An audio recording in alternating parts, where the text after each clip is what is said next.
Okay, a real quick photo tip here, editing tip for Photoshop um, related to royalty-free stock photography. Got this picture a few months ago back during the windstorm here in New Hampshire. We had power was already out, but unfortunately these folks here crashed into the electrical transformer, underground electrical transformer. Actually took out the phone service and the cable service and then crashed into the transformer, knocking it off its foundation. I grabbed this picture and sat in the hard drive for a while. And just the other day, I was going through locating images to send up to iStock and came across this one. To do that, we have to remove the logos or any other personal property type references that can be copyright issues or whatnot. So I'm going to give you a quick tutorial on this right here. We're going to remove the logo from the tire on this image. I'm going to make sure I'm on the background layer. That's the only thing I got. Click M to bring up my marquee tool and draw a quick selection around the tire. Control J is going to duplicate that selection onto its own layer. And I know I'm going to need two of them. I'm actually going to click it again and just reduplicate it.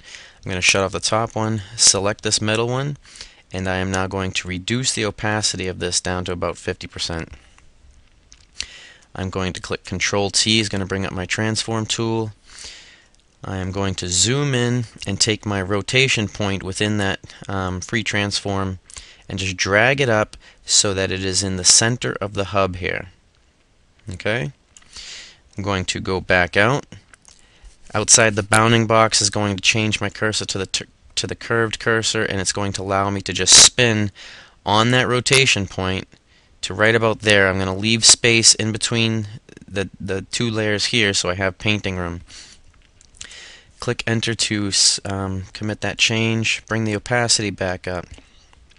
Down here is my mask icon. If I hold the Alt key and click that, it's going to give me a filled in mask. It's full solid black. It hides that entire layer now.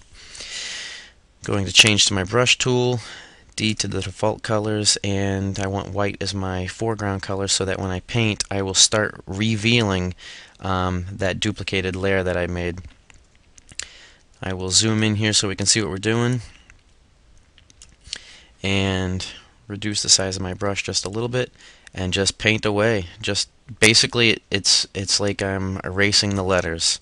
I don't have to go nuts about trying to stay in any kind of lines or whatnot, because using the tire itself I've been able to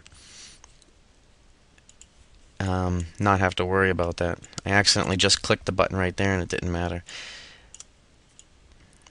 Again, here I'm going to click X to change my colors because I accidentally went too far over here. Back to X again to go to white, and I am just painting around. If you look in there, you can see it's just as if I'm using the exact same image. And I've come back to the end of real estate here. This is why I created two copies. So I can now turn this one back on. I'm going to zoom out, select this layer, do the exact same thing now. Reduce the opacity down to around 50%. Control T to bring up my transform. I'm going to zoom in here and grab the rotation point and bring it into the center of the hub area. And I'm not going to go crazy. I'm going to back out and spin it around again until I have real estate on either side of what I'm now trying to cover up. So a little bit of a space there, a little bit of space there. Enter. And bring the opacity back up. Same thing here. I'm going to alt click on the add a mask. We'll totally completely fill it with black.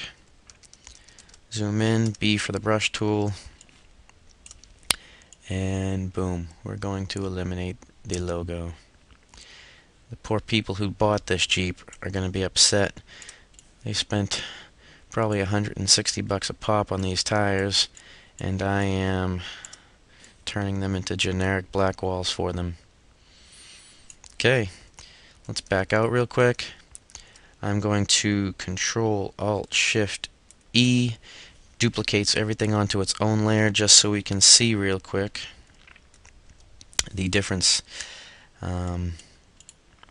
before. After, actually. Before, after.